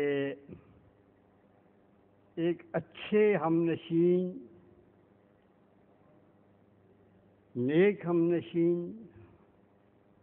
اور برے ہم نشین کی مثال ایسے ہے جیسے کہ کستوری رکھنے والے اور جھونکنے کو پھونکنے والے کی۔ جس کے پاس کستوری ہے وہ یا تو وہ تمہیں ویسے خود ہی دے دے گا کچھ اس میں سے، یا یہ ہے کہ تم اس سے خریدنا چاہو گے اور اس سے کہو گے کہ وہ تمہارے ہاتھ کچھ بیچ دے، تو تمہارے ہاتھ وہ بیچ دے گا، اس کی جو خوشبو ہے وہ تمہارے پاس پہ ہو کے رہے گی۔ اور اگر اس نے تمہیں نہ دیا اور تم نے خرید بھی نہ سکے اس کو، تو پھر اس کی خوشبو جو ہے وہ تو تم تک پہنچی جائے گی، وہ تو کسی کے روکنے سے رکتی نہیں ہے، وہ تو تمہیں بہرحال پہنچے گی۔ یہ ہے ایک نیک اور ہم نشین کی مثال کہ جو آدمی نیک ہے اس کی نیکی کا اثر دوسرے تک پہنچتا ہے، بالکل اسی طرح جس طرح مشک جو ہے، جس طرح کستوری جو ہے، وہ خوشبو دوسرے تک پہنچ جاتی ہے، اسے کوئی روک نہیں سکتا۔ وہ منافع الکیرے، اور جو شخص دھکنی، جیسے لوہاروں کے پاس دھکنی ہوتی ہے، وہ کوئلوں کو بھڑکانے کے لیے یا آگ کو بھڑکانے کے لیے دھکنی کو پھونکتے ہیں، تو اس کا کیا ہوتا ہے، اما ان یحرق ثیابک، یا تو وہ تمہارے کپڑے جو ہیں ان کو وہ جلا دے گا، جو ان سے وہاں کوئی شرارہ جو اٹھے گا اس سے جل جائیں گے۔ وَإِمَّا أَن تَجِدَ مِنْهُ رِيحًا مُنْتِنَةً، یا پھر یہ ہے کہ تمہیں اس سے جو بدبو آئے گی، اس کی جو گرمی ہوگی اور اس کے جو اس میں سے وہ جو گیس کاربن اٹھے گی، وہ تمہارے لیے جو ہے مصیبت بن جائے گی اور تمہاری جینا جو ہے وہ حرام کر دے گی۔ یہ نبی کریم صلی اللہ علیہ وسلم کا ارشاد جو ہے، یہ ہر زمانے سے زیادہ بڑھ کر ہمارے لیے اس میں زیادہ رہنمائی موجود ہے، اور یہ ایک ایسی چیز ہے جس میں کہ اگر ہم سوچیں تو ہمارے لیے ہدایت کا بڑا سامان موجود ہے۔ ماحول میں ہر طرح کے آدمی ہوتے ہیں، اور جس طرح کے ماحول میں آدمی رہتا ہو، جن کے ساتھ آگے پیچھے ان کی دوستی ہو، جن سے ان کا ملنا جلنا ہو، اٹھنا بیٹھنا ہو، اور جن سے ان کے مشورے ہوں، انہی کی قسم کا پھر وہ خود بھی بن جاتا ہے۔ اگر ایک نیک آدمی کے ساتھ اس کا ملنا جلنا ہے، نیک آدمی سے اس کی صحبت ہے، تو اس کو اچھے مشورے ملیں گے، اس کو نیکی کی طرف رہنمائی ملے گی، اور خود اس کا جی چاہے گا کہ یہ آدمی جب اتنا اچھا ہے، اتنا نیک ہے، اتنا ایماندار ہے، اور اس وجہ سے اس کی زندگی جو ہے اتنی مطمئن اور اتنی اطمینان کے ساتھ اور اتنی خوبصورتی کے ساتھ گزر رہی ہے، پھر میں بھی یہ کیوں نہ اختیار کروں، اور اس کی جو شخصیت کے اندر جو جاذبیت ہے، اس کی نیکی کی جو دھاک سوری معاشرے میں موجود ہے، وہ میرے اندر بھی کیوں نہ موجود ہو۔ اسی طرح برا آدمی جو ہے، اس کے میل جول سے اس کا اثر جو ہے اس سے متاثر ہوئے بغیر انسان نہیں رہ سکتا۔ یہ صرف ایک انسان کی، یہ دو انسانوں کی بات نہیں ہے، یہ پورے معاشرے کی بات ہے اور پورے اداروں کی بات ہے۔ اداروں کی بات اس طرح سے ہے کہ آج ہم جو کاروبار کرتے ہیں یا پڑھتے ہیں یا پڑھاتے ہیں اپنے بچوں کو، جہاں جیسا ماحول ہم اپنے بچوں کو میسر کریں گے ویسے ہی وہ بچے بنیں گے۔ اب آج کل آپ دیکھ رہے ہیں کہ اسکول کا یا کالجز کی جو تعلیم ہے، وہ کس قدر انسانوں کو اور ہمارے خود جو ہیں نوجوان ان کو متاثر کرتی ہے۔ جو اسکول جہاں تربیت اچھی ہوگی، جہاں اخلاق کا درس ہوگا، جہاں برائیوں سے بچنے کا ماحول ہوگا اور تلقین ہوگی، وہاں کے اسٹوڈنٹس جو ہیں وہ اچھے ہوں گے، وہ اچھے انسان بن کے نکلیں گے، اور وہ جو ہیں ان کے خوشبو سے خود بھی متمتع ہوں گے اور معاشرے کو بھی وہ ان کی خوشبو جو ہے وہ معطر کرے گی۔ لیکن جہاں بے حیائی ہوگی، فحاشی ہوگی، اور یہ ہے کہ کوئی اخلاقی درس نہیں ہوگا، وہاں سے جو بھی نکلے گا، چاہے وہ کوئی انجمن ہو، چاہے کوئی اسکول ہو، چاہے وہ کوئی کالج ہو، وہ سارے معاشرے کے لیے خرابی کا باعث بن جائے گا، خاص طور پر یہ تربیت گاہیں، تعلیمی ادارے جو ہیں جن کے لیے۔ یہ ایک فطری بات ہے کہ انسان کا ماحول بھی اس پر اثر انداز ہوتا ہے، اور سب سے زیادہ اثر انداز وہ ہوتا ہے جس کے ساتھ آدمی کی زیادہ ملنا جلنا ہو، اٹھنا بیٹھنا ہو۔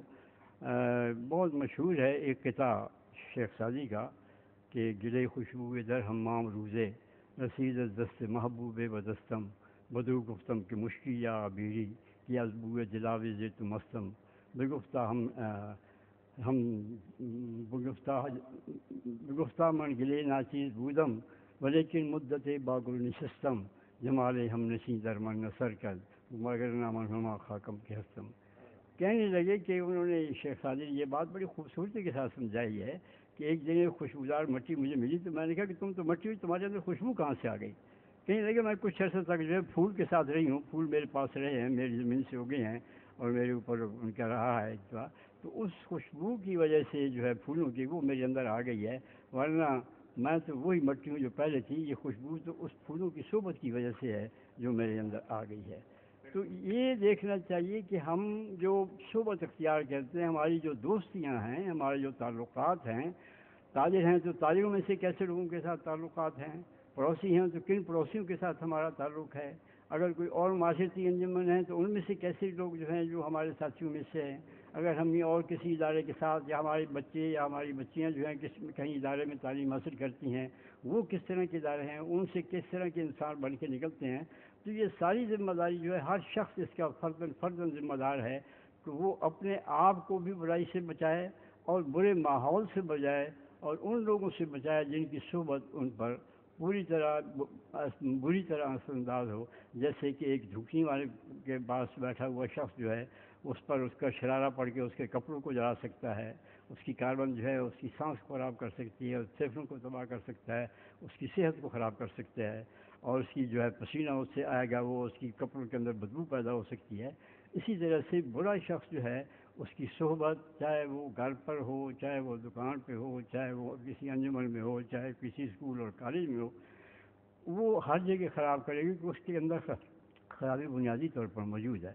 نبی کریم صلی اللہ علیہ وسلم کا ایک اور ارشاد ہے، آپ یہ دیکھیے، یہ بھی ہے حضرت ابی سعید الخدری رضی اللہ تعالیٰ عنہ سے، وہ فرماتے ہیں کہ قال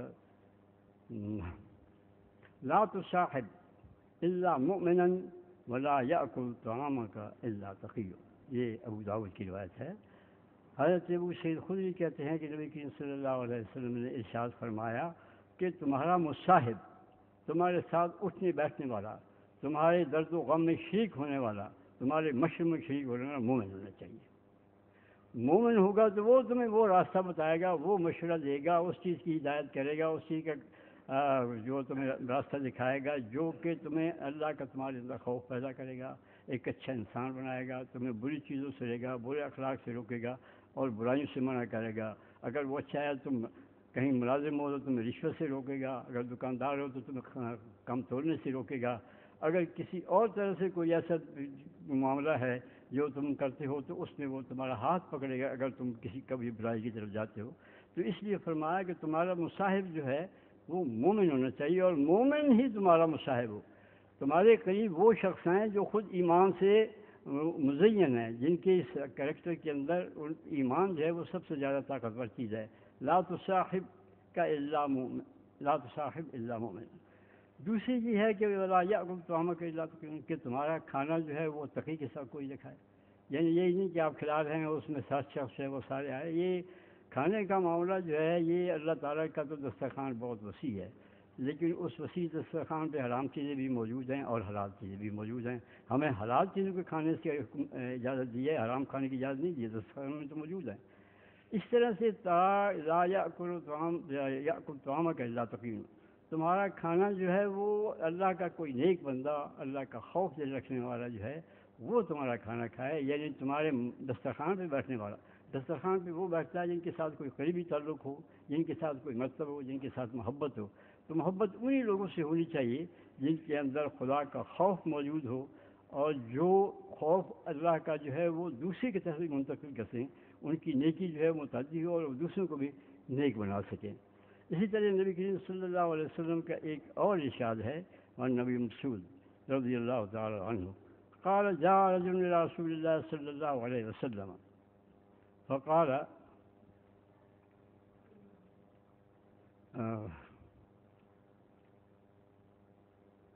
یا رسول اللہ کیف تقول فی رجل احب قوما ولم يلحق بهم، فقال رسول اللہ صلی اللہ علیہ وسلم المرء مع من احب۔ ایک شخص آیا نبی کریم صلی اللہ علیہ وسلم کی خدمت میں، اور اس نے آگے نبی کریم صلی اللہ علیہ وسلم سے پوچھا کہ یا رسول اللہ، اس شخص کے بارے میں آپ کیا فرماتے ہیں جو کہ کسی قوم سے، ایک ایسی قوم سے، کسی قوم سے محبت کرتا ہے ولم یلحق بهم، لیکن اس کے اندر وہ صفات موجود نہیں ہیں، اس درجے کی وہ نیکی موجود نہیں ہے جس درجے کی قوم کو اس میں موجود ہے، وہ ان سے محبت کرتا ہے۔ تو اب ظاہر ہے کہ وہ ان سے محبت کرتا ہے لیکن ان جیسا نیک نہیں ہے، ان جیسے اخلاق اس کے نہیں ہے۔ فرمایا کہ المرء مع من احب، کہ آدمی اس کے ساتھ ہوگا جس سے وہ محبت کرتا ہے۔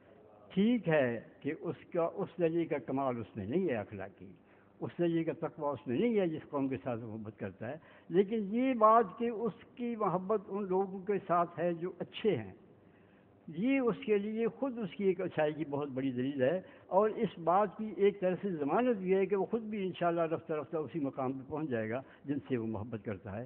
اللہ تعالی ہمیں توفیق دے کہ ہم اپنے اچھے ساتھی، اچھے مصاحب، اچھے دوست، اچھے مشیر اور اچھے ایسے لوگ اپنے ساتھ رکھیں اور ایسے لوگوں کے ساتھ رہیں، ایسے تعلقات بڑھائیں، چاہے وہ شادی بیاہ کے ہوں، چاہے وہ کاروباری ہوں، جن کی نیکی جو ہے وہی اس کی سب سے نمایاں صفت ہو۔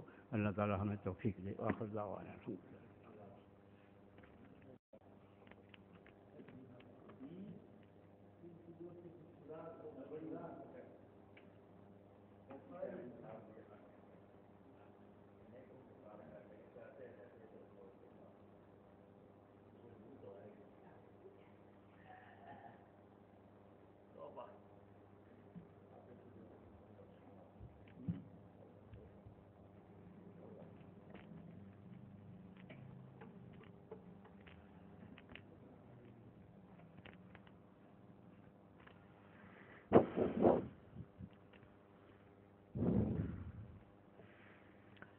الحمد للہ وسلام علی عبادہ الذین اصطفیٰ، اما بعد۔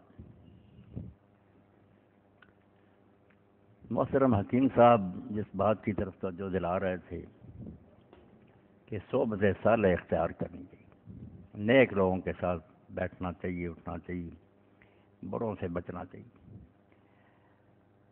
اللہ نے سمت میں جتنے بھی اعلیٰ درجے کے انسان پیدا کیے ان کی کتابیں پڑھنے سے پتہ چلتا کہ جو شخص واقعی یہ چاہتا، اللہ نے اس کو یہ ہدایت دے دی کہ میں اپنے آپ کو ایک اچھا انسان بنانا چاہتا، اپنی اصلاح کا طالب ہوں، تو 3 چیزیں اس سلسلے میں نہ اس کی مددگار ہو سکتی۔ یہ نسخہ میں آپ سارے اپنے ذہن میں رکھیں اور ان اجزاء کی تلاش کریں کہ واقعی اگر کوئی درپے ہے کہ میں ٹھیک ہو جاؤں، اچھی عادتیں مجھ میں آ جائیں، برائیوں سے بچ جاؤں، تو اس کے لیے ایک تو عزم کی ضرورت ہے، پختہ ارادہ۔ کچے ارادے کے لوگ جو ہے نا کہ کہتے ہیں بس ٹھیک ہے، ہو جائے ٹھیک ہے، نہ ہو جائے، نہیں، ایسے نہیں، ارادہ پختہ ہونا چاہیے۔ اسی لیے آپ دیکھتے ہیں کہ یہ اہل تصوف جو ہے انہوں نے اس کے لیے جو طالب ہوتا ہے کہ میں اپنی اصلاح کروں، اس کے لیے مرید کا لفظ تجویز کیا۔ مرید عربی زبان میں ارادہ کرنے والے کو کہتے ہیں، جس نے ویل پاور مضبوط کر لی کہ اب جو چاہے ہو جائے میں یہی کر کے چھوڑوں گا۔ یہ پہلی بات ہے کہ دین و دنیا کا جو بھی کام کرنا چاہتا ہے اس کے لیے ارادے کی پختگی تو ہونی چاہیے۔ کام شروع کیا، قدم آگے اٹھایا، پھر پیچھے لے گیا، ایسے آدمی نہ دین کے کام کے نہ دنیا کے۔ ارادہ پختہ کہ بس جو فیصلہ کر رہی اب ایسے نہیں کروں گا۔ اس کے بعد دوسری چیز جو اس سے بھی زیادہ ضروری ہے، اللہ تعالیٰ سے استعانت ہے۔ پہلے بھی بات ہوئی کہ انبیاء علیہ السلام نے بھی کہا کہ ہم یہ کام نہیں کریں گے مگر اگر اللہ نے چاہا، یعنی ساتھ ہی کہہ دیا، حالانکہ ہونا نہیں وہ کام، مگر کہا کہ بھائی ہم دم نہیں مار سکتے، سب کچھ اللہ کے ہاتھ میں، اس کی مدد کے بغیر کوئی کام نہیں ہو سکتا۔ اسی لیے سورہ فاتحہ جس کو قرآن مجید کا خلاصہ کہا، تو ابن کثیر کہتے ہیں کہ بعض سلف کہتے تھے کہ سورہ فاتحہ کا خلاصہ پھر ایاک نعبد و ایاک نستعین، اس کا بھی خلاصہ جو ہے نا سورت کا یہ جملہ ہے، ایاک نعبد، یہ اپنی طرف سے ارادہ ہے کہ اللہ ہم صرف اب تیری بندگی کریں گے، تیرا حکم مانیں گے اور کسی کی نہیں مانیں گے۔ مگر اس ساتھ پھر آ گیا کہ ہے ضرورت اتنی، یہ کوئی آسان بازی، عمر پر کی بات ہے، راستے میں اتنی رکاوٹیں ہیں، معاشرے کا دباؤ ہے، نفسانی خواہشات ہیں، شیطان ہے، جنگل بھرا ہوا کانٹوں سے، تو ساتھ ہی چیخ اٹھا وہی آ کر رستائی، ہم تجھ سے ہی مدد کے طالب ہیں، یہ دشوار سفر اور یہ مشکل راستہ جو ہے تیری مدد کے بغیر طے نہیں ہوگا۔ تو اللہ سے مدد مانگتا رہے دل سے، ورنہ اللہ تعالیٰ فرماتے ہیں میں ایک لمحہ کے لیے ساتھ چھوڑ دوں نا، اسی وقت شیطان تمہیں گرا دے گا، تم نہیں اس کا مقابلہ کر سکتے، میری حفاظت جو ہے اس کے بغیر ایک قدم بھی تم نہیں اٹھا سکتے۔ اسی لیے اللہ کے رسول علیہ السلام جن سے کوئی اعلیٰ اور برتر نہیں، بار بار کہتے تھے یا مقلب القلوب ثبت قلبی علی دینے، اے دلوں کو بدل دینے والے میرے دل کو اپنے دین پر جمائے رکھنا۔ تو لوگ کہتے تھے آپ بھی خطرہ محسوس کرتے، فرمایا ہر شخص خطرے میں، ابھی اللہ ہاتھ پیچھے سے ہٹا لے برباد ہو جائے گا۔ تو اللہ کی مدد، یہاں ایک نقطہ جو ہے وہ بیان کے قابل ہے کہ ہم اکیلے بھی نماز پڑھتے ہیں نا تو ایاک نعبد و ایاک نستعین کہتے ہیں، اہدنا الصراط جمع کے سیغے بولتے ہیں کہ ہم عبادت کر رہے ہیں، ہم پڑھتا تو ایک آدمی مگر وہ یہ کہتا. تو ایک بات تو جو اللہ کے نیک بندوں کے ذہن میں آئی وہ اور ہے، انہوں نے یہ سوچا کہ جب آدمی کسی کے ہاتھ کوئی چیز بیچے نا، شریعت کا مسئلہ، اس میں کوئی چیزیں اچھی ہوں کوئی بری ہو، اب وہ آدمی اگر رکھنا چاہتا سارا رکھنا پڑے گا اسے، اچھا برا، اور اگر رد کرنا چاہتا سارا رد کرنا پڑے گا. یہ نہیں کر سکتا کہ خریدنے والا کیا میں اچھی چھانٹ لوں، نہیں، اگر رد کرنا تو سودا ہوا بیک وقت، اچھی چیزیں بھی ہے بریا تو سارا رد کر دو. تو کہتے ہیں جب ہم کہا نا تو اس میں نبی آئے، صحابہ آئے، اولیاء آئے کہ ہم سارے کر. اب ہم گندے بھی ان میں شامل ہیں، جیسے اتحیات میں پڑھنا السلام علینا وعلی عباد اللہ، نیک بندے بھی ہیں مگر ہم جیسے گناہ گار بھی. اب وہ قانون شرعی جو اللہ نے خود مقرر کے یا تو پوری بحث کرے کہ نیکوں کی بھی ساتھ ہی نیکیاں گئی میں نہیں قبول کر، یا پھر ساتھ ہی ہم گناہ گاروں کا بھی جو گندا بندہ ہے اس کو بھی قبول کریں. اور ایک بات جو شیخ ابن عربی رحمۃ اللہ نے فرمائی کہ اصل میں جب آدمی تنہا نماز پڑھتا ہے نا، سوچنے کی بات دل میں بٹھایا کریں یہ نقطے کہ اس وقت وہ تنہا ہوتا ہے بے شک پرسن کے لحاظ سے، مگر وہ تنہا نہیں پڑھتا. امام اس کا ہوتا قلب، جو پڑھ رہا نا امام جماعت کرا وہ دل ہے، دل اللہ کی طرف متوجہ ہوتا ہے، ورنہ نماز کوئی نماز نہیں. حضور قلب امام وہ ہے، اور باقی آزاد ہے نا سر سے پاؤں تک اس کا رواں وہ سارے اس کی اطاعت میں لگے ہوئے. کہتا ہے یا کرا ہم یہ بات کرتے ہیں، میرے کان تیری بات کر رہے ہیں، میں نہیں سنوں گا سوائے اس کے جو تو پسند کر. میری آنکھیں یعنی سر سے پاؤں تک وہ پیچھے کھڑے ہیں دل کے کہ ہمارا دل جو امام ہو تیری طرف متوجہ، ہم سارے اس کے مقتدی. اور یہی وہ کہتے کہ آپ سوچو اگر یہ حال نہیں کہ تم ادھر دیکھ رہے ادھر دیکھ رہے ساری تو جھوٹ بول رہے، کہاں ہے تمہارے آزاد اللہ کی بات کر رہے. اور اگر واقعی ایسی نماز نصیب ہو جائے تو پھر یہی ہے کہ دل کہتا میں اکیلا نہیں پڑھ رہا، ہم سب پڑھ رہے ہیں، سر سے پاؤں تک میرا نا روح پڑھ رہا وہی آ کر استعین. اور یہ اتنی بڑی بات ہے نا کہ دماغ سے لے کر پاؤں تک کوئی حصہ بھی خلاف ورزی ہے، اس میں مدد تیری درکار. اور تیسری بات وہی ہے جو حکیم صاحب نے فرمائی، واقعی صحبت صالح جو نا، ایک کمزور مسافر بھی طاقتور مسافروں کے ساتھ چل سکتا ہے، وہ لے دیتے ہیں حاصلہ دیتی ہوئی، ورنہ بڑے بڑے بہادر بھی دل چھوڑ کر بیٹھ جاتے ہیں. قافلہ ہو، ساتھی ہوں، اچھے ہوں تو آدمی بدل بھی ہونا چاہے، کبھی وہ تھک ہار بھی جائے تو وہ اس کو کوئی نہ کوئی سہارا دے کر ہمت افزائی کر کے ساتھ لے جاتے ہیں. اسی کو شادی کہتے ہیں نا، صحبت صالح ترا صالح کرا، نیکوں کے ساتھ بیٹھے گا تو تجھے نیک بنا دے گی وہ صحبت تالے ترا تالے کرا. بروں کے پاس ایک ورید ہی بیٹھنا شروع کر دے گا بے دین ہو جائے گا. کسی دن دیکھیں گے لوگ شراب پینے لگا، زنا کرنے لگا، نیکی چھوٹ گئی. تو یہ صحبت بہت بڑی بات ہے، یہ پختہ ارادہ اللہ سے مدد اور اچھے ساتھی تلاش کرو، یہ اس کے لیے بڑے مددگار ہیں. جب موقع ملے اچھے لوگوں کے پاس جائے، اور اگر کوئی اچھے ساتھی نہ نصیب ہوں تو یہ بھی اللہ کا انعام ہے کہ قلم اس نے ایجاد کر دی، قلم سے نیک لوگ حالات لکھ گئے، وہ ایسی چیزیں لکھ گئے کہ اگر آج کوئی مرشد اور عالم نہ بھی ملے، آدمی وہ اچھی کتابیں ان کو اپنا بنا لے، ہم اور ہم مونس تنہائی میں پڑھے. آپ یقین جانے جیسے عالم سب بیٹھا سمجھا رہا ہے اس طرح کی کتابیں، جیسے شادی کا شاید حوالات دے رہے تھے حکیم صاحب، ایسے موٹی کو فروغ ہے کہ آدمی ایسے محسوس کر رہا کہ کوئی مرشد سامنے بیٹھا ہدایتیں دے رہا. تو یہ صحبت جو ہے بہت اثر ہے، اور جو برے لوگوں کے پاس بیٹھتے ہیں خراب ہو جاتے ہیں. اب قرآن مجید سے مثال لی سعدی رحمۃ اللہ علیہ کہ اصحاب الکہف کا کتا ہے تو کتا ہی حرام جانور، مگر اللہ نے عزت کے ساتھ اس کا ذکر کیا اصحاب کہف کے ساتھ ہے. کل وہ ہم بات سے نظر آئے ہے بالکل، وہ سوئے پڑے تھے، ان کا کتا غار کے دروازے پر پاؤں پھیلائے بیٹھا ہوا، کتے کا ذکر کیا اللہ. تو کہتے ہیں دیکھا سگے اصحاب کہف روز چاند پے نیکاں گرفت مرد بشد. تو نے دیکھا کہ کتے نے چند دن نیک لوگوں کے پاؤں پکڑے، ان کے پیچھے چلا، وہ کیسا معزز ہو گیا. قرآن نے اس کا تذکرہ کیا. تیسرے نوح با بزاں بنشست، پیغمبر کا بیٹا تھا نوح علیہ السلام کا، بڑوں کے پاس بیٹھنے لگا، خاندان نبوت گم ہو، نبوت کا خاندان ہی گم ہو گیا. وہ اللہ نے کہہ دیا یعنی نبی کا بیٹا. تو اس لیے صحبت جو ہے واقعی بہت بڑی بات ہے کہ آدمی برے ساتھیوں سے بچے۔ قرآن پاک نے بآواز بلند کہا کہ جہاں دین کی توہین ہو رہی ہو، ٹھٹھا اڑ، ایسے لوگوں کے ساتھ نہ بیٹھو، بے شک وہ دانشور ہوں، کانفرنس نہ جاؤ اس مجلس، یا رد کرو ورنہ اٹھ کر چلے آؤ۔ اگر بے بسی ہے ایسے بے ایمانوں کے پاس بیٹھ کر بے غیرت بننا کہ وہ اللہ رسول کا مذاق اڑا رہا ہے، آپ بھی وہاں بیٹھے ہوئے۔ آپ سن لیں کہ انشاءاللہ یہ 15 تاریخ جو آ رہی ہے اب بدھ کے دن، تو 1:15 بجے یہ لائٹ اسٹار میں انشاءاللہ نا درس قرآن مجید ہوگا۔ وحدت امت پر آپ حضرات بھی کوشش کریں وہاں پہنچ جائیں، اللہ توفیق دے۔ 1:15 بجے نا یہ پروگرام شروع ہوگا۔ اور یہ کیا سوال ہے، ذاتی اولاد نہ ہونے کی بنا پر کسی کے عزیز کا بیٹا پالا جائے، وہ لڑکا جائیداد کا حصے دار نہیں بن سکتا، وضاحت فرما دے، شکریہ حافظ زبیر صاحب۔ بالکل ٹھیک ہے، یہ جو متبنہ بنانے کی رسم ہے نا، اللہ تعالیٰ نے بہت زور دے کر اس کو ختم کیا تھا سورہ احزاب میں، مگر پھر وہی چل پڑی۔ اور چلو بیٹا پالنا تو کوئی بات نہیں، کوئی مسکین ہے مدد کرے، مگر اس کو بیٹا بنا لیتے ہیں، سچ میں نام لکھ دیتے ہیں کاغذوں میں، پھر وہ وراثت کا جھگڑا پڑ جاتا۔